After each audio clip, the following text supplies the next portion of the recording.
नमस्कार दोस्तों, मैं डॉक्टर कुलदीप कुमार के सर आप सभी का बहुत बहुत स्वागत करता हूं एक नए बिंदु के साथ और एक नई कड़ी के साथ।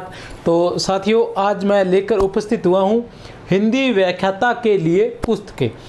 हिंदी व्याख्याता की तैयारी करने वाले जो विद्यार्थी हैं वो किन किन पुस्तकों का प्रयोग करके अपनी सफलता जो है या अपने लक्ष्य तक पहुंच सकते हैं। तो इन सभी बातों पर मैं आपको पहले से बता देना चाहता हूं कि मैं विस्तार से बताने वाला हूं प्रत्येक चीज़ को। हिंदी व्याख्याता से संबंधित, हिंदी व्याख्याता का जो पाठ्यक्रम है उससे संबंधित प्रत्येक बात को, और जो जो पुस्तकें हमने प्रयोग में लेनी है या किस प्रकार के विद्यार्थी कौन सी पुस्तक पढ़ सकते हैं और कौन कौन सी पुस्तकें कितनी कितनी पढ़नी है और किस प्रकार पढ़नी है, ये सारी बातें बताने वाला हूँ। व्याकरण के लिए कौन सी किताबें पढ़नी है, काव्य शास्त्र के लिए कौन सी किताबें पढ़नी है, और साहित्य के लिए कौन सी किताबें पढ़नी है, और जो रचनाएं हैं उनके लिए कौन सी किताबें पढ़नी है, ये सारी बातें मैं यहाँ पर आप सभी को बताने वाला हूँ कि आपने कौन सी चीज़ें कहाँ से पढ़नी है, उनको विस्तार से और कितना पढ़ना है, किस प्रकार पढ़ना है, और उन पुस्तकों की फ़ोटो भी मैं यहाँ दिखाने वाला हूँ। ठीक है, ये सारी चीज़ें मैं बताने वाला हूँ। इसके साथ साथ मैं आपको एक बात बताऊँ कि जैसे स्वामी विवेकानंद जी का जो युवाओं के आदर्श हैं, जो आगे बढ़ना चाहते हैं, जो लक्ष्य प्राप्त करना चाहते हैं, उन सभी के वे आदर्श कहलाते हैं। क्यों कहलाते हैं? क्योंकि ये एक वाक्य है उनका जो हमने अक्सर हम पढ़ते हैं कि उठो, जागो और तब तक मत रुको जब तक लक्ष्य की प्राप्ति न हो जाए। लेकिन मैं आपको एक बात और बताना चाहता हूँ। एक बार क्या है, स्वामी विवेकानंद जी से किसी ने पूछा कि स्वामी जी, हम सफलता प्राप्त करने के लिए, अपने लक्ष्य को प्राप्त करने के लिए हमें क्या करना चाहिए? तो उन्होंने कहा कि कुछ नहीं, आपको सिर्फ एक काम करना है कि कोई भी एक विचार लीजिए और उसको पूरा करने के लिए अपनी जी जान लगा दीजिए, मतलब उसको जीना प्रारंभ कर दीजिए। आपका रोम रोम जो है उस विचार पर काम करना चाहिए, बाकी सब चीज़ें आपको भूल जानी चाहिए, और कोई भी चीज़ आपको किसी भी प्रकार की और अन्य लालसा नहीं रहनी चाहिए। जो विचार है उसी विचार पर आपका ध्यान केंद्रित होना चाहिए, लक्ष्य की प्राप्ति हो जाती है। तो उसी तरह मैं भी आप सभी को कहना चाहता हूँ कि अगर आप अपना लक्ष्य प्राप्त करना चाहते हैं तो इसको हर समय इसको दिमाग में रखिए। आपके शरीर का रोम रोम जो है वो ये कहना चाहिए कि नहीं, मुझे लक्ष्य की प्राप्ति करनी है। ठीक है ना? क्योंकि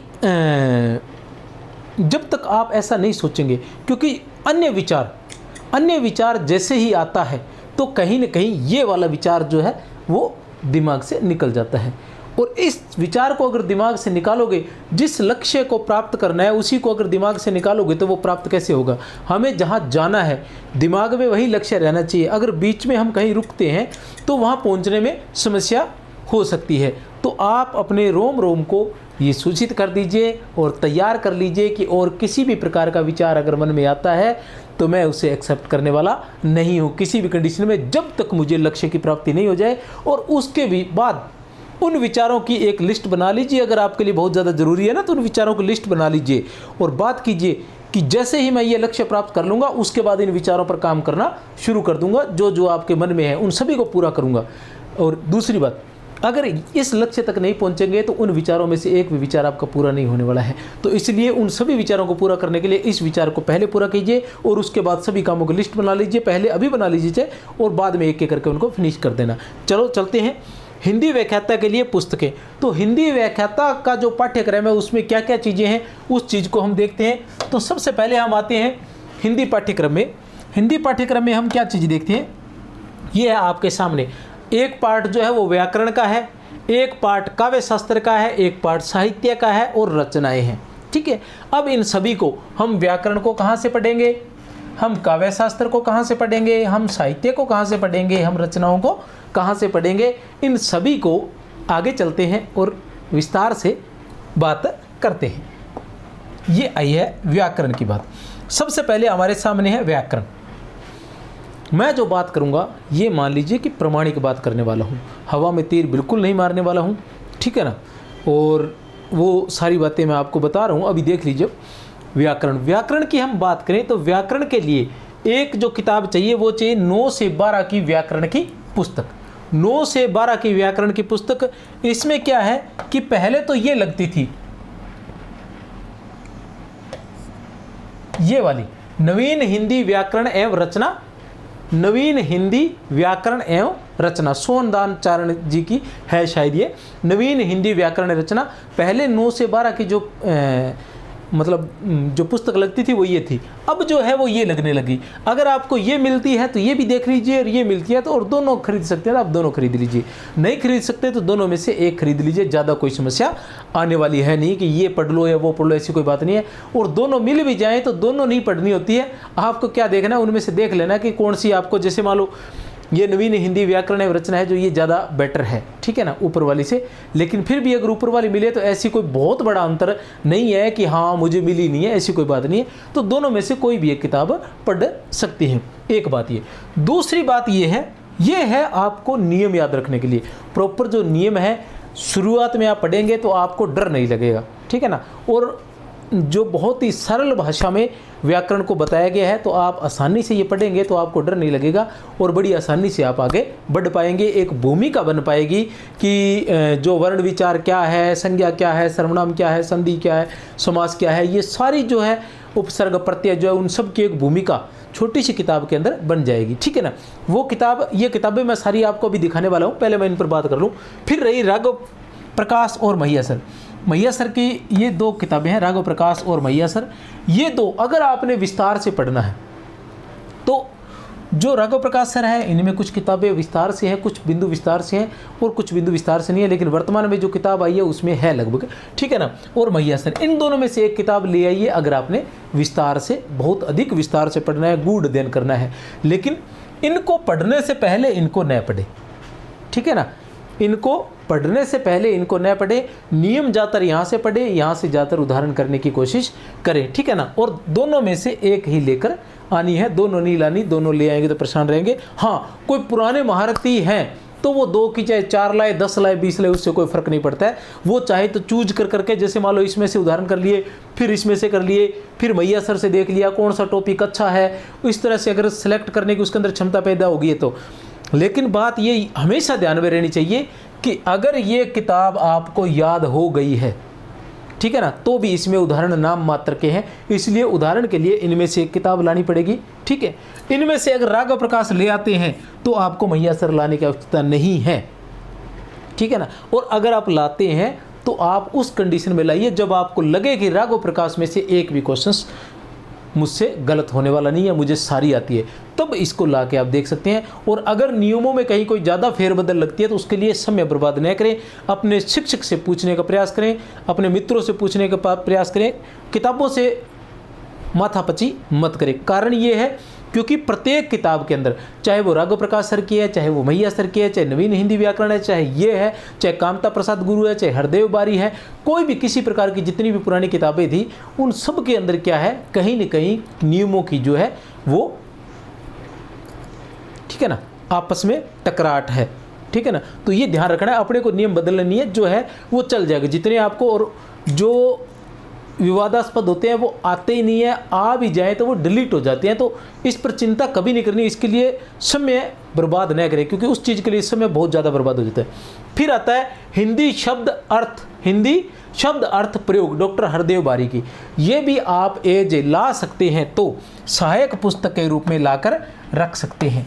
अभी आपके समझ में आया है तो ये है कि आपको पुस्तकें कौन सी लानी है, इन दोनों में से एक किताब लेकर आनी है, ठीक है ना।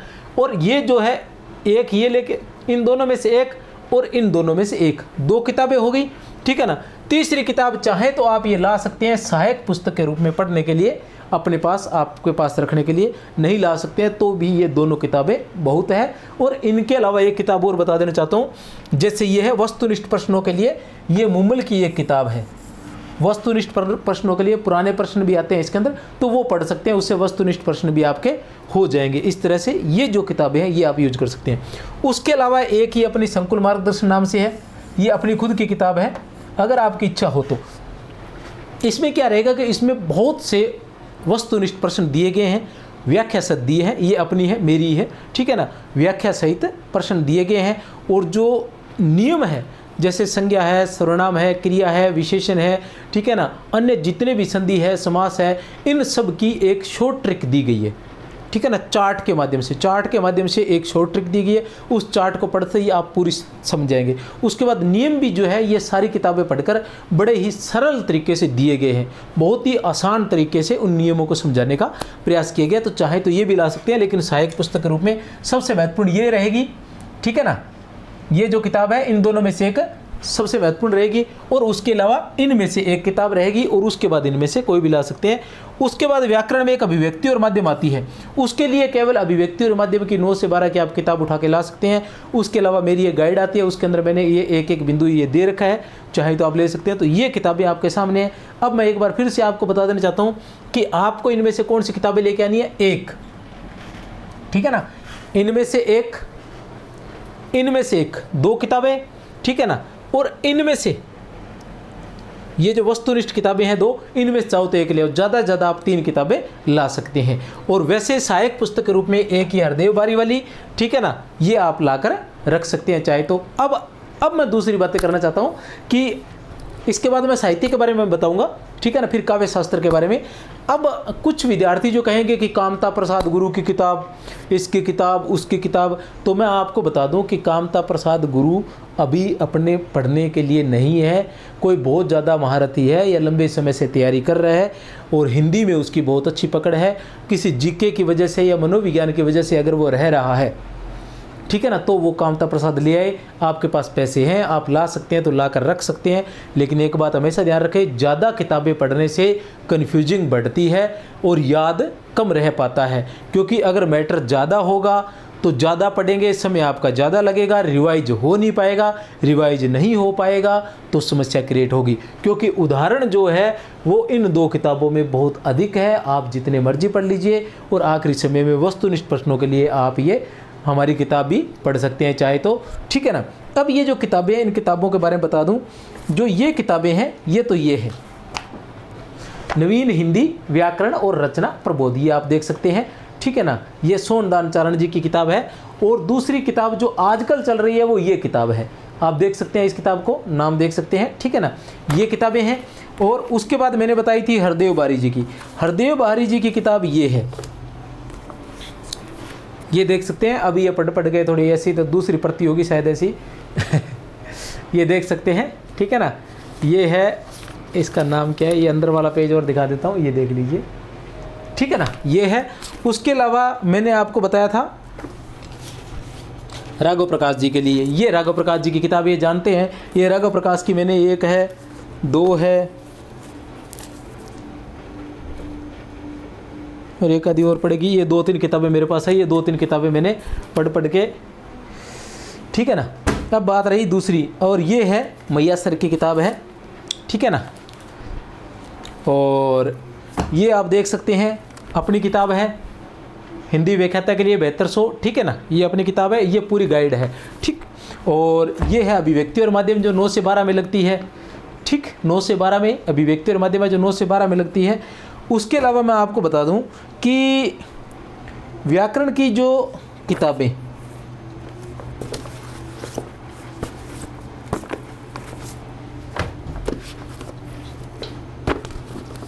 अब मैं आपको बता दूं कि मैंने, ठीक है ना, ये है किताबें, कुछ एक बता रहा हूँ। ये जैसे अपने सुमन लता यादव जी हैं, ठीक है ना, और ये है मिश्रा जी, और ये है सुभाष यादव जी,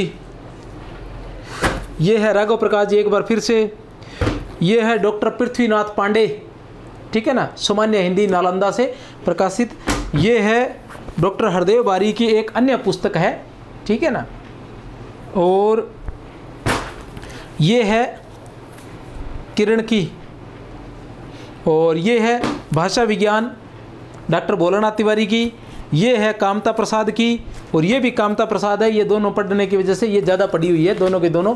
तो मैं आपको ये नहीं बताना चाहता कि मैंने कितनी पढ़ी, मैं ये बात इसलिए बताना चाहता हूँ कि आपके ध्यान में रहे कि गुरुजी ने सारी किताबें देखी हैं और देखने के बाद ही वो आपको बताने का प्रयास कर रहे हैं कि वास्तव में आपके लिए सही किताब क्या रहेगी। इन किताबों को कितनी बार पढ़ा है इसका कोई आइडिया मेरे पास अभी नहीं है। उसके अलावा ये आप देख सकते हैं, ये भी किताबें हैं छोटी बड़ी। ये हरदेव बारी जी के भाषा पर किताब है। ये भोलानाथ तिवारी की हिंदी भाषा का इतिहास है। ये हिंदी व्याकरण एवं रचना है जो 9 से 12 में लगती है। ये एक हिंदी व्याकरण है जो 9 से 12 में लगती है। उसके अलावा भी जैसे मैं बात करता हूँ तो ये जो हिंदी व्याकरण प्रश्नवाला मैया सर की, ये दिशा की है हिंदी व्याकरण प्रश्नोत्तरी, ये मुमल की है। तो ये ऐसी कुछ एक जो मुझे मिली है, वैसे मेरा घर भरा पड़ा किताबों से, ठीक है ना। ये कुछ एक किताबें जो मुझे मिली है वो किताबें मैं आपको बता रहा हूँ, क्योंकि ये सारी की सारी किताबें लंबे समय से पढ़ने के कारण मैंने इन सबको बहुत बार पढ़ा है। पढ़ने के बाद मैं ये इस डिसीजन पर पहुंचा हूँ कि ये किताबें, एक्चुअल में एक बात और थोड़ी सी बता देना चाहता हूँ। अक्सर क्या होता है कि जैसे मान लो मैंने अभी अभी परीक्षा दी और मेरी फर्स्ट रैंक आ गई, मैं कुछ किसी के विपरीत नहीं कहना चाह रहा हूँ, लेकिन विद्यार्थियों के लिए एक बात बताना चाहता हूँ कि मैंने परीक्षा दी, मेरी फर्स्ट रैंक आ गई, मैंने वीडियो बनानी शुरू कर दी और मैंने कहा हाँ जी ठीक है, मैं आपको बताता हूँ कि कौन कौन सी किताबें पढ़नी है आप सभी ने, ठीक है ना। मैंने कौन सी किताबें पढ़ी थी, तो मैं सभी विद्यार्थियों को बताना चाहता हूँ कि आप जो आपको सर बताते हैं, जो आपके शिक्षक बताते हैं, जो लंबे समय से पढ़ा रहे हैं, वहीं सही मार्गदर्शन कर सकते हैं। क्योंकि किसी एक विद्यार्थी की जो रणनीति होती है वो सभी पर लागू नहीं होती है, लेकिन शिक्षक जो रणनीति बताता है, जो पुस्तकें बताता है, वो सभी विद्यार्थियों पर लागू होती है। उसको लगभग सभी विद्यार्थी जो है उसका अनुकरण कर सकते हैं। लेकिन एक विद्यार्थी अगर कोई बात बताएगा तो वो सिर्फ उस पर लागू होती है कि उसके लिए क्या सही था।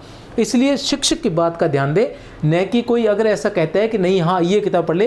क्योंकि हो सकता है कि जिस विद्यार्थी की किसी परीक्षा में फर्स्ट रैंक आई है तो उसका वो बहुत बड़ा माइंड हो, बहुत अधिक इंटेलिजेंट हो, उसको हर चीज़ बड़ी आसानी से याद होती हो, तो वो अपने तरीके से आपको बताएगा। और एक साधारण विद्यार्थी जो है वो उसको फॉलो नहीं कर पाएगा किसी भी स्थिति के अंदर, उसके उन नियमों को फॉलो नहीं कर पाएगा। तो अगर उन नियमों को फॉलो नहीं कर पाएगा तो फिर वो परेशान रहेगा। क्योंकि अगर कहीं ज़्यादा किताबें बता दी जाती हैं, उनसे नहीं पढ़ पाता है, या ज़्यादा पढ़ भी लेता है तो रिवाइज नहीं हो पाती, तो ऐसी स्थिति के से बचने का प्रयास करें और अपने गुरुजन के। और ये ज़रूरी नहीं होता कि मैंने जो किताब बताई मैं अपनी तरफ से पूरी श्रद्धा के साथ, ठीक है ना, और पूरी मेहनत के साथ ये जो लेकर आया हूँ, ऐसा नहीं है कि हाँ भी ठीक है मैंने पढ़ी थी तो मैं बता रहा हूँ, ठीक है।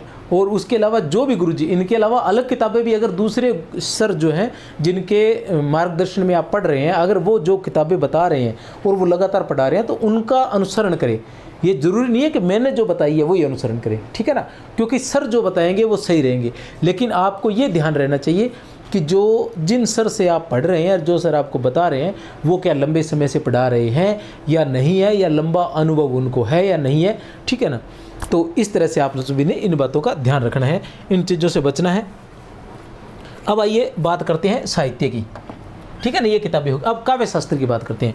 काव्य शास्त्र में हम बात करें तो सबसे पहले आता है अलंकार पारिजात, जो नरोत्तम दास स्वामी की किताब है। अलंकार पारिजात की हम बात करते हैं जो नरोत्तम स्वामी की है। मैं साथ बता देना चाहता हूँ, ये किताब है नरोत्तम स्वामी जी की, बहुत बार पढ़ी है। ये छोटी सी किताब है। अब आपको बता दूँ, ये एक छोटी सी किताब, बिल्कुल छोटी सी किताब है, जितनी बार मर्जी पढ़ लेना चाहिए, ठीक है ना, ठीक है। अब ये भी काव्य शास्त्र में, और सबसे मुश्किल क्या होता है, काव्य शास्त्र होता है, और ये किताब है सिर्फ देखो। और अलंकार पारिजात जो नरोत्तम दास स्वामी की है। उसके बाद काव्यांग पारिजात जो डॉक्टर लक्ष्मी नारायण चातक की है। काव्यांग पारिजात जो डॉक्टर लक्ष्मी नारायण चातक की किताब है। ये है डॉक्टर लक्ष्मी नारायण चातक, ये है डॉक्टर लक्ष्मी नारायण चातक। ये इस प्रकार की है, बीच में कलर चेंज भी हो सकता है, ठीक है ना, ये देख सकते हैं। इसके अलावा काव्यांग विवेचन है। काव्यांग विवेचन किसकी है? काव्यांग है, विवेचन है हेतु भारद्वाज की। ये है आगे से, तो ये इस तरह से हो गई है, ठीक है ना, ये देख सकते हैं आप, ठीक है ना। तो ये सारी पढ़ी मैंने, उसके बाद मैंने ये देखा कि कौन सी चीज़ें, तो ये 3 किताबें जो है आप ला सकते हैं।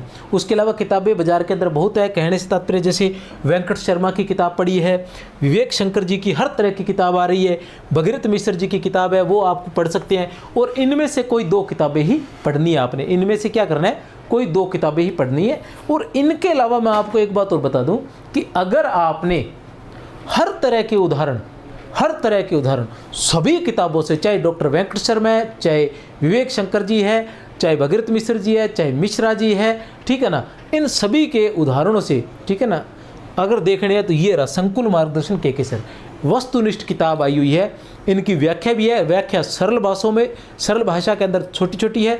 उसके अलावा और ये आप ये मत देखें कि सर किताब बेच रहे होंगे, किताब तो अभी शायद मेरी, क्योंकि पिछले साल आई थी, जब पिछली भर्ती आई थी तब आई थी, अब शायद मार्केट में होगी भी नहीं, आने वाली होगी। बाज़ार में आप जाएंगे तो आपको मिलेगी नहीं, हो सकता है अमेजोन से मिल जाए तो मिल जाए, नहीं तो बाज़ार में नहीं मिलेगी। मेरा ये उचित नहीं है, लेकिन जब भी आएगी आपको बता दूँ, इसके अंदर सारे क्वेश्चन से मिलेंगे, इतने उदाहरण मिलेंगे जिसका आप अंदाज़ा भी नहीं लगा सकते। वो उदाहरण मैं अभी बता देना चाहता हूँ। जैसे ये देखिए, ये एक छोटा सा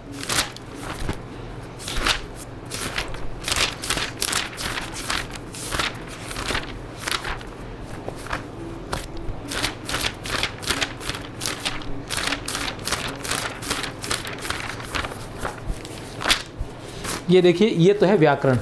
इस तरह से व्याकरण को, प्रत्येक चीज़ को सबसे पहले चार्ट के माध्यम से बताया गया और चार्ट में एक एक उदाहरण दिया गया। इससे बड़ा बढ़िया नियम कोई नहीं होता। अगर आप नोट्स बनाते हैं ना, किसी भी चीज़ का नोट्स बनाते हैं, तो उस नोट्स में आपको क्या करना होता है, व्याकरण और काव्य शास्त्र का एक ये खासियत है, आपको बता दूँ, लिख कर रख लो चाहे, ठीक है ना। क्या है कि नियम जो होते हैं वो याद नहीं रहते, और नियम याद रहते हैं तो फिर अकेला नियम हम नहीं लिख सकते। नियम के साथ हमने क्या करना होता है, 2-3 उदाहरण लिखने होते हैं, ठीक है ना। तो इसमें मैंने क्या कर रखा है कि इस नियम के साथ साथ उदाहरण भी लिखे हुए हैं, और ये एक पेज के अंदर पूरी संधि दी हुई है। इसी तरह से हम बात करते हैं काव्य शास्त्र की। काव्य शास्त्र की बात करते हैं तो ये देखिए,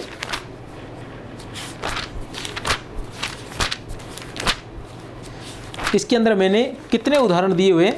ये अलंकार की बात करें तो अलंकार के अंदर मैंने 170, ये क्वेश्चन संख्या 170 देख सकते हैं आप। तो इसमें कुछ परिभाषाएं हो सकती हैं, और बाकी क्या है कि 120 के लगभग इसमें उदाहरण आपको मिलेंगे। तो बहुत बार होता है कि हम मिल नहीं पाते, क्योंकि किताबें अगर 2 पढ़ी है तो हम पढ़ नहीं पाते हैं, ठीक है ना, इतने उदाहरण नहीं होते हैं। तो अलंकार के 120 उदाहरण मैंने इसमें दिए हैं। तो वो सभी किताबों से, मेरे मतलब सभी किताबों से कलेक्ट करके देख के किस किस कहाँ है, तो ये संग्रह एक प्रकार का आप मान सकते हैं, ठीक है ना। इस तरह से आप देख सकते हैं। और इनकी भी बात करें तो ये, इसमें भी प्रत्येक चीज़ को चार्ट के माध्यम से समझाया गया। आप ये देख रहे हैं, ये देख सकते हैं चार्ट, ठीक है ना। ये एक ही चार्ट है जिसके अंदर पूरे काव्य रस को समझा जा सकता है, ठीक है ना। ये सारी चीज़ें इसमें तैयार की गई है, खरीदना कोई ज़रूरी नहीं है, ये ध्यान लगा लेना, ठीक है ना। ऐसा कुछ नहीं है, यहाँ सिर्फ मेरा औचित्य सिर्फ बताने का है आपको, ठीक है ना। अब वेंकट शर्मा, विवेक शंकर, भगीरथ मिश्र, अब आप चाहेंगे कि ये 2 किताबें हैं, अब बाज़ार में बहुत सारी किताबें हैं, तो आप खरीद ले, चाहे, ऐसा कोई मैटर नहीं है। जो अच्छे राइटर हैं वर्तमान के अंदर, जैसे मैया सर है, उनकी किताबें भी अच्छी आती हैं। अगर हो सकता है जैसे मिश्रा सर है, उनकी किताबें भी अच्छी आती हैं, और जो विवेक शंकर जी है, उनकी किताबें भी बहुत अच्छी आ रही हैं, उनकी खरीद रखी है तो कोई समस्या नहीं है। लेकिन ये जो अलंकार परिजात है, चाहे आपने दुनिया की कोई भी किताब खरीद रखी है, इस अलंकार परिजात को ज़रूर पढ़ें। इस अलंकार परिजात को आप याद कर लें। अलंकार परिजात को मैंने, अगर मेरी किताब बेचनी होती तो मैं राघव प्रकाश जी का, मैया सर जी का, इनका सब का नाम नहीं लेता। वर्तमान में जैसे विवेक शंकर जी, इन सब की किताबों का नाम नहीं लेता। मैं तो ये कह रहा हूँ कि आपको पसंद आए तो आप देखिए बाज़ार के अंदर, ठीक है ना। कहने से नहीं होता, बाज़ार में देखिए और फिर लेके आइए। लेकिन अगर औचित्य से इन किताबों, ये जो 3 किताबें मैंने बताई है, इनमें से 2 लेके आनी है। इनमें मेरा नाम नहीं है, नहीं तो मैं मेरा भी बता सकता था। मेरी जो किताब है उसमें भी मैंने सारी चीज़ें दी हुई है। हिंदी व्याख्याता का, काव्य शास्त्र के सभी टॉपिक मैंने दे रखे हैं, लेकिन नहीं, मुझे ऐसा लगा कि ये जो नरोत्तम दास स्वामी वाली, ये जरूर पढ़नी चाहिए आप सभी को, ठीक है। ये है काव्य शास्त्र के लिए। अब काव्य शास्त्र की बात करें तो आप सोच रहे होंगे कि हाँ, काव्य शास्त्र की मैंने जो है, मैं इस निर्णय पर क्यों पहुंचा हूं, क्योंकि देखिए ये है वेंकट शर्मा की किताब, ठीक है ना। वेंकट शर्मा की किताब है, इसको मैंने अच्छे से पढ़ा हुआ है, ठीक है। ये है डॉक्टर राजेंद्र कुमार सिंघवी की किताब, ठीक है, सभी पढ़ी। उसके बाद मैं इस निर्णय पर पहुंचा। ये साहित्य शास्त्र है किसका, डॉक्टर विवेक शंकर का। ये भारतीय पाश्चात्य काव्य शास्त्र, डॉक्टर विवेक शंकर का। ये भारतीय पाश्चात्य काव्य शास्त्र, ठीक है ना, रामचंद्र तिवारी का। ये मिश्रा जी की है, ये मैया जी की है, ठीक है ना। ये भगीरथ मिश्र की है, ये डॉक्टर गणपति चंद्र गुप्त की है, ठीक है ना। ये देवेंद्र नाथ शर्मा की है, ये वैसे काम की है अभी भी, क्योंकि ये क्या है कि पाश्चात्य काव्य शास्त्र के आपके काम आने वाली है। उसके अलावा जो है ये देख सकते हैं, ये डॉक्टर वेंकट शर्मा है, ठीक है ना। ये काव्य अलंकार सूत्रवृत्ति है, ये काव्य प्रकाश है, ठीक है ना। जो इसके अंदर ध्वनि के, जो मेरी किताब उसके अंदर ध्वनि के और वक्रोक्ति के, ठीक है ना, रस से संबंधित और जो मतलब ध्वनि रस काव्य गुण वगैरह इनसे संबंधित जो भी शब्द शक्ति हो गई, उनसे संबंधित जो है वो यहाँ से उदाहरण लिए गए हैं।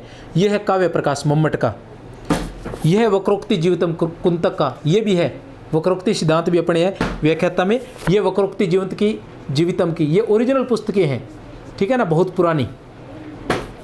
ये हिंदी काव्य अलंकार, ये काव्य आदर्श दंडी की, ये दंडी की काव्य आदर्श है, ये आप देख सकते हैं कितनी पुरानी है, ठीक है ना। और ये है ध्वन्यालोक, ध्वनि सिद्धांत भी है, ठीक है ना। और ये आप देख सकते हैं, ठीक है ना, ये पढ़ के इनमें से तैयार किया गया है। ये आप देख सकते हैं साहित्य दर्पण, ठीक है ना, ये साहित्य दर्पण आप देख सकते हैं।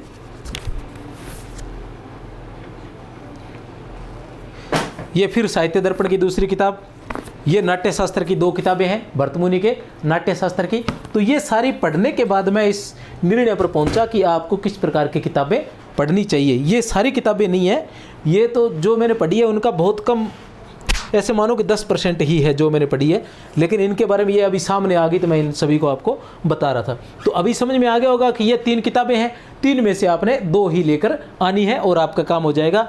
और उदाहरण के लिए कोई अगर ऑब्जेक्टिव आई हो तो ले आए, नहीं तो जब परीक्षा होगी तब मेरी किताब आ जाएगी, उसमें सारे ऑब्जेक्टिव मिलेंगे A to Z, चाहे तो आप वो खरीद लेना, ठीक है ना। ऑब्जेक्टिव में भी आपने किन के लेके आने, ये जैसे वेंकट शर्मा है, विवेक शंकर जी है, भगीरथ मिश्र जी है, मैया सर जी है, ठीक है ना, और मिश्रा जी की भी ले आना, ठीक है। ये किताबें आप ऑब्जेक्टिव में ला सकते हैं, और किसी की तो मेरे अंदाजे से मत लेके आना, ठीक है ना, क्योंकि उन दिनों ऑब्जेक्टिव तो हर कोई निकाल लेता है, फटाफट देख के निकाल ली, और फिर उसके अंदर कहीं त्रुटियाँ हुई तो आपको समस्या क्रिएट हो सकती है, ठीक है।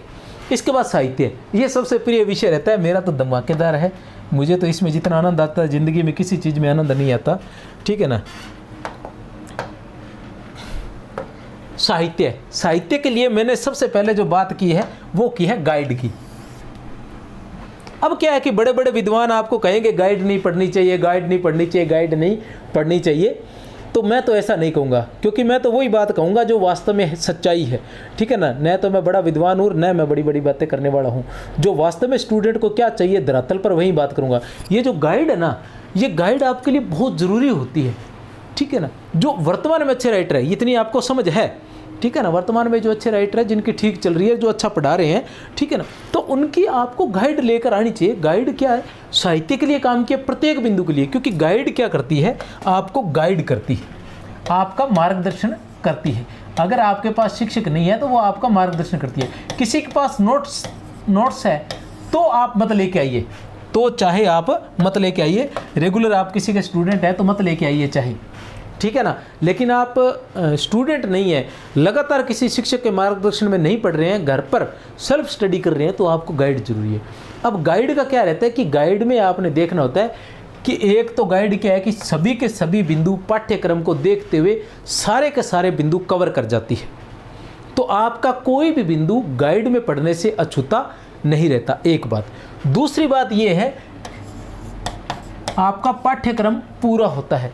दूसरी किताबों से पाठ्यक्रम समस्या आ जाती है, बहुत से बिंदु ऐसे होते हैं जो उन किताबों में नहीं होते हैं, ठीक है ना, वो उनकी किताब हमें मिल नहीं पाती है, ऐसी स्थिति में हमें गाइड लेनी ही पड़ती है। और ऐसा भी हो सकता है कि कोई ऐसा टॉपिक हो जो अन्य किताबों के अंदर न हो और फिर वो हमसे रह जाए, तो ये स्थिति नहीं होनी चाहिए। गाइड जो है आपका मार्गदर्शन करती है, गाइड में जो बिंदु कमज़ोर है वो आप किताब से ये सारी किताबें लाइए और एक गाइड ला के रख लीजिए, जो चीज़ें कमज़ोर है। अब साहित्य की बात करें तो साहित्य आप कहाँ से पढ़ोगे, जैसे मान लो आचार्य रामचंद्र शुक्ल का हिंदी साहित्य का इतिहास और डॉक्टर नगेंद्र का हिंदी साहित्य का इतिहास, क्या इतना आसान है?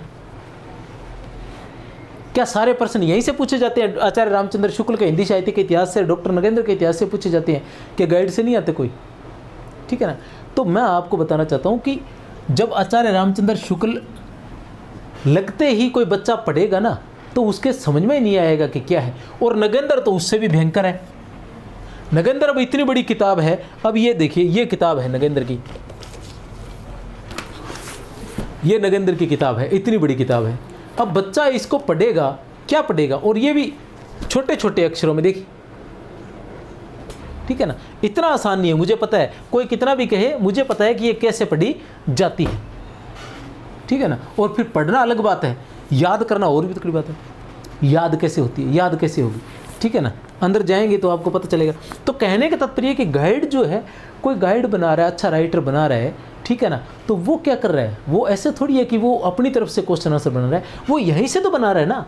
आचार्य रामचंद्र शुक्ल के हिंदी साहित्य के इतिहास से, डॉक्टर नगेंद्र के हिंदी साहित्य के इतिहास से, रामस्वरूप चतुर्वेदी के, बच्चन सिंह के, हजारी प्रसाद द्विवेदी के, इनके हिंदी साहित्य के इतिहास से ही बनाई होगी उसने, ऐसे नहीं है, अगर अच्छा कोई राइटर है तो, ठीक है ना। तो ये गाइड का आपने ध्यान रखना है, ले आना चाहिए, कोई इसमें से नहीं है। हिंदी साहित्य के इतिहास सबसे पहले यहाँ से पढ़ लेना, और उसके बाद आचार्य रामचंद्र शुक्ल को ले लेना।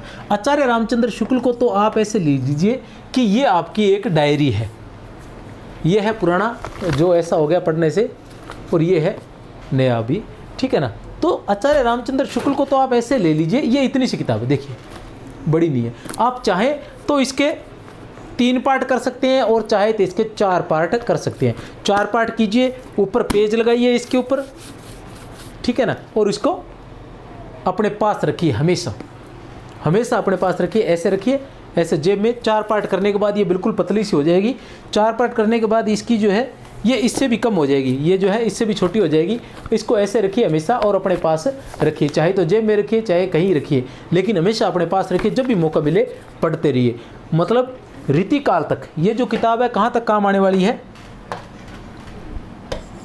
प्रमुख रूप से रीतिकाल तक लगभग सभी प्रश्न जो है यहीं आते हैं। और नगेंद्र की बात, आधुनिक काल के बाद जो सभी प्रश्न है वो डॉक्टर नगेंद्र से ही आने वाले होते हैं। डॉक्टर नगेंद्र को कैसे पढ़ना है ये मैंने एक अलग वीडियो उसमें बताया गया है कि डॉक्टर नगेंद्र को पढ़ा कैसे जाना चाहिए विस्तार से। तो ये जो 2 किताबें हैं, ये 2 किताबें आपके पास होनी चाहिए, एक गाइड होनी चाहिए। अगर ये 3 चीज़ें आपके पास है तो आपका सिलेक्शन होने से कोई नहीं रोक सकता। और ये नहीं है कि याद होना, याद आप एक गाइड कर लीजिए, और एक आचार्य रामचंद्र शुक्ल का हिंदी साहित्य का इतिहास कर लीजिए, और इसको पढ़ते रहिए, कोशिश कीजिए कि कुछ बिंदु आपको इससे याद हो जाए। सारी अगर पढ़ी जाए तो बहुत अच्छी बात है, ये कीजिए। अब इनके अलावा आपने अगर ला के रखनी है तो, नहीं ला कर रखनी तो मत रखिए, कोई ज़रूरी नहीं है। वो है हिंदी साहित्य और संवेदना का विकास, रामस्वरूप चतुर्वेदी जी। हिंदी साहित्य का दूसरा इतिहास डॉक्टर बच्चन सिंह है। आधुनिक हिंदी साहित्य का इतिहास डॉक्टर बच्चन सिंह है। ये किताबें आप अपने पास लाकर रख सकते हैं अगर आप चाहें तो, लेकिन ये कोई ज़रूरी नहीं है ये लाकर रखनी, ठीक है ना। ये सारी किताबें ये चाहे तो आप लाकर रख सकते हैं। अब आप सोचेंगे हजारी प्रसाद द्विवेदी, तो हजारी प्रसाद द्विवेदी का लास्ट टाइम जो लास्ट था जो असिस्टेंट प्रोफेसर का पेपर, उसमें क्वेश्चंस आए थे, लेकिन हमेशा नहीं आते, क्योंकि हजारी प्रसाद द्विवेदी का जो हिंदी साहित्य का इतिहास है वो अलग ही प्रकार का है, तो उसमें से इतने ज़्यादा क्वेश्चंस नहीं आते हैं। अगर कुछ आते भी हैं महत्वपूर्ण क्वेश्चंस, तो वो क्वेश्चंस आपको कहाँ मिल जाएंगे, डॉक्टर नगेंद्र में मिल जाएंगे, क्योंकि डॉक्टर नगेंद्र का जो हिंदी साहित्य का इतिहास है वो हिंदी साहित्य का इतिहास न होकर वो एक प्रकार से गाइड है। इसमें उन्होंने आचार्य रामचंद्र शुक्ल क्या कहते हैं, रामस्वरूप चतुर्वेदी जी क्या कहते हैं, या इनसे पहले के जो भी डॉक्टर राम कुमार वर्मा क्या कहते हैं, ठीक है ना, मिश्र बंधु जी क्या कहते हैं, शिवशेष सेंगर जी क्या कहते हैं, उन सभी की बातों को डॉक्टर नगेंद्र ने अपने हिंदी साहित्य के इतिहास में स्थान दिया है। और जो हिंदी साहित्य का इतिहास डॉक्टर नगेंद्र द्वारा और डॉक्टर हरदयाल द्वारा जो संपादित है वो क्या है, मतलब ये तो प्रमुख संपादक है दोनों, ठीक है ना।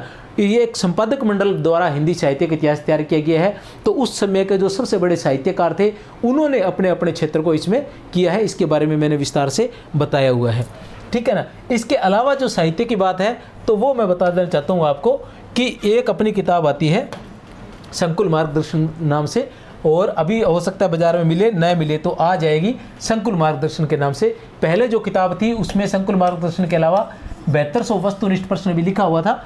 अभी जो आएगी उसके अंदर आपको आचार्य रामचंद्र शुक्ल, हजारी प्रसाद द्विवेदी, डॉक्टर नगेंद्र, बच्चन सिंह, रामस्वरूप चतुर्वेदी, डॉक्टर गणपति चंद्र गुप्त, डॉक्टर राम कुमार वर्मा और हिंदी साहित्य कोश, इन सभी से वस्तुनिष्ठ प्रश्न जो है आपको वहाँ उस किताब के अंदर मिलेंगे। इन सभी हिंदी साहित्य के इतिहास से आप देख लीजिए, इन सभी हिंदी साहित्य के इतिहास से वस्तुनिष्ठ प्रश्न व्याख्या सहित है। वैसे आप अगर मेरी वीडियो देख रहे हैं तो आप देख रहे होंगे कि आचार्य रामचंद्र शुक्ल के जो वस्तुनिष्ठ प्रश्न है वो किस प्रकार करवाए जा रहे हैं। जो मैं व्याख्या करवा रहा हूँ वो पूरी की पूरी व्याख्या आपको जो किताब के अंदर मिलेगी वैसे कि वैसे ही लिखी हुई तैयार मिलेगी। तो ये आचार्य रामचंद्र शुक्ल और डॉक्टर नगेंद्र मैं करवा ही रहा हूँ। इनमें से एक भी क्वेश्चंस मेरी किताब में से बाहर नहीं जाने वाला है। मैं आपको बता दूँ जो आने वाली है जल्दी ही आ जाएगी, तैयार चल रही है। बाकी इन सभी से वो तैयार की गई है। और ये जो चीज़ें मैंने बताई है आपको जो लेके आनी है, किताबों की बात कर रहा था तो वो किताबें कौन सी हैं? वो किताबें हैं ये कोई भी गाइड, ठीक है ना, हिंदी साहित्य का इतिहास आचार्य रामचंद्र शुक्ल और हिंदी साहित्य का इतिहास डॉक्टर नगेंद्र। ये 3 किताबें जो है आपको प्रमुख रूप से लेके आनी है। और उसके अलावा अगर मेरी किताब आ जाए, लाना चाहे तो ला सकते हैं। अब ये मैंने क्यों बता रहा हूँ इसके बारे में भी मैं आपको बता देना चाहता हूँ। ये है आचार्य रामचंद्र शुक्ल का हिंदी साहित्य का इतिहास। उसके अलावा जो मैंने आपको किताबें बताई बच्चन सिंह की ये 2 किताबें हैं, आधुनिक हिंदी साहित्य का इतिहास और हिंदी साहित्य का दूसरा इतिहास। ये बच्चन सिंह जी की किताबें हैं, ठीक है ना। उसके अलावा हम बात करें तो ये है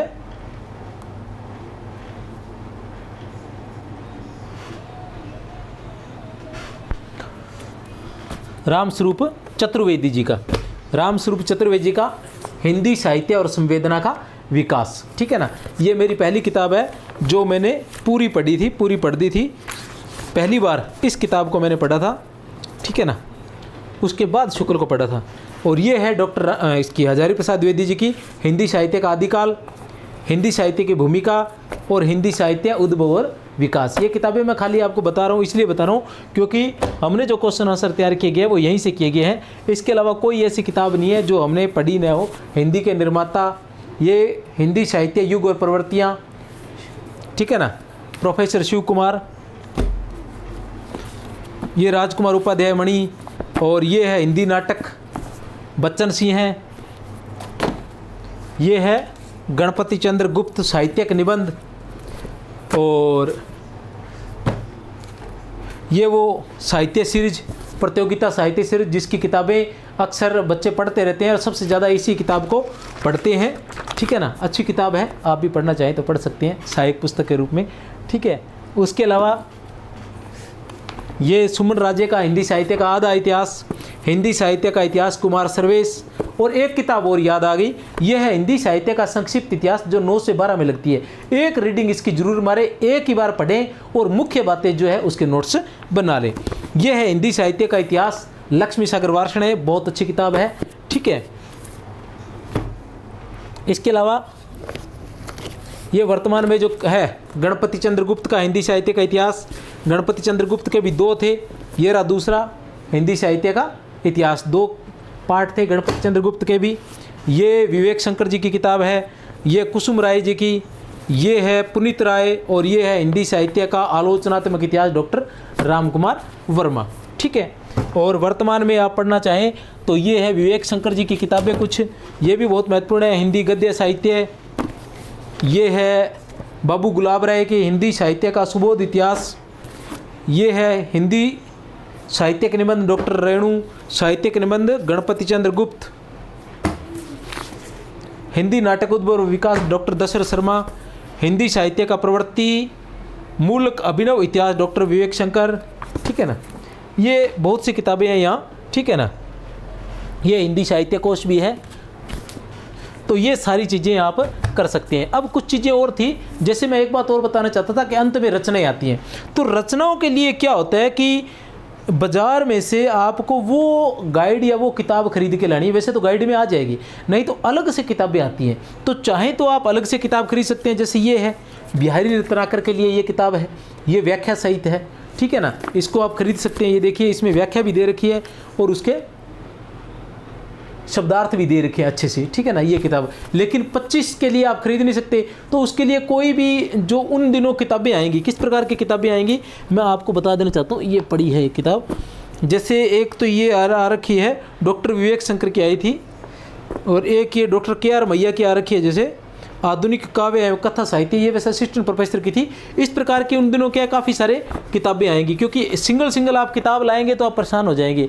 उन किताब में से आपने क्या देखना है कि जो भी विधाएं हैं, ठीक है ना, जैसे कहानियों के अंदर है और एक तो ये किसका, कबीर ग्रंथावली है। जैसे कबीर ग्रंथावली ये है, डॉक्टर श्याम सुंदर दास द्वारा ही संपादित है, ठीक है ना। इसमें व्याख्या नहीं दे रखी है, ठीक है ना, बिना व्याख्या के। तो ज़्यादातर आप अगर किताब लेके आएंगे, जैसे कबीर ग्रंथावली है और बालकांड है, और उसके बाद इसका क्या नाम है, बिहारी रत्नाकर है, तो इनके क्या है कि व्याख्याएं आपको मूल किताबों में नहीं मिलेंगी। किताबें खरीद भी लेंगे तो नहीं मिलेंगी। और इनके जैसे ये जो बिहारी रत्नाकर है, इसके 25 पद है, और जो कबीर ग्रंथावली है इसके गुरुदेव को अंग है, और उसके अलावा 5 पद है, तो उसके लिए पूरी खरीदना तो उचित नहीं है। तो उन्हीं दिनों जब अभी या तो बाज़ार में पुरानी पड़ी होंगी, या उन्हीं दिनों आपको मिल जाएगी, या फिर कोई गाइड जो अच्छी होगी उस गाइड में मिल जाएगी। लेकिन उस गाइड को देखना जरूर, आपने क्या देखना है कि कबीर ग्रंथावली पाठ्यक्रम साथ लेके जाएं कि कबीर ग्रंथावली के जितने पद दिए गए हैं उतने सारे पद उसमें है या नहीं, ठीक है ना। फिर बिहारी रत्नाकर के जितने पद दिए हुए हैं उसमें उतने हैं या नहीं, ठीक है ना। ये सारी चीज़ें उसमें देखें। फिर जो कहानियाँ दे रखी हैं, जो निबंध दे रखे हैं, जैसे शिरीष के फूल है, ठीक है ना, तो ये निबंध जो है, कविता क्या है, ये जो निबंध है, ये निबंध पूरे उसमें है या नहीं, ठीक है ना। उसके अलावा जो कहानियाँ दे रखी है वो उसमें पूरी है या नहीं है, ये सारी चीज़ें देखें। अगर ये पूरी है तो उस किताब को आप खरीद लाएं और वो आपके काम आ सकती है। तो इस तरह से आप ये सारी चीज़ें कर सकते हैं। उसके अलावा एक चीज़ मैं पहले बार बार बताता हूँ कि आप सभी ने क्या करना है कि नोट्स ज़रूर बनाने हैं। नोट्स बनाने हैं, ये देखिए मेरे पास नोट्स है, मैं ये पहले भी दिखा चुका हूँ। ये आप देख सकते हैं, इसमें तारीख लिखी हुई है, साफ नहीं नज़र आ रही, ये देख सकते हैं, ये तारीख लिखी हुई है। ये काफ़ी सारी तारीखें हैं इसमें, इस जगह देख सकते हैं आप। 2009 से लगातार तैयार कर रहा हूँ। ये 14 तक तैयार किया हुआ है।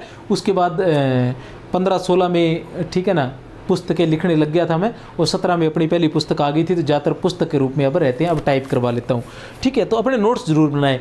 और नोट्स में भी एक चीज़ और ध्यान रखें, जैसे ये देखिए शॉर्ट नोट्स, ये देखिए अलग अलग, ठीक है ना, ये जो उसके लिए है। उसके अलावा शॉर्ट नोट्स आप ज़रूर तैयार करें। जैसे हिंदी भाषा के लिए मैंने किया हुआ, ये देखिए, ये आप देख सकते हैं,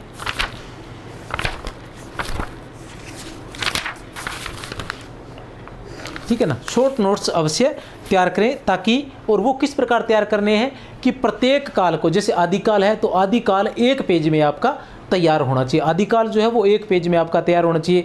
भक्ति काल 1 या 2 में, भक्ति काल है वो 1 या 2 पेज में तैयार होना चाहिए। उसके अलावा रीति काल है वो 1 या 2 पेज में तैयार होना चाहिए। उसके अलावा जो आधुनिक काल है उसमें भी भारतेंदु काल है, द्विवेदी युग है, छायावाद है, प्रगतिवाद है, प्रयोगवाद है, ये सभी 1 या 2 पेज में तैयार होने चाहिए आपके पास। काव्य शास्त्र है तो वो 2-3 पेज के अंदर सारा तैयार होना चाहिए आपके पास।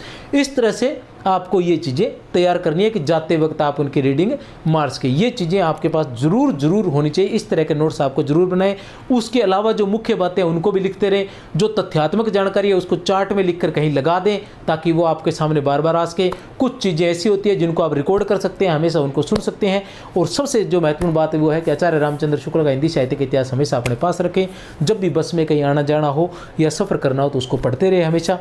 और मेरी तरफ से बहुत बहुत शुभकामनाएं। उम्मीद करता हूँ आपको पसंद आया होगा वीडियो। जय हिंद, जय भारत। दिल से आप सभी को समर्पित हिंदी वालों को जय हिंद, जय भारत।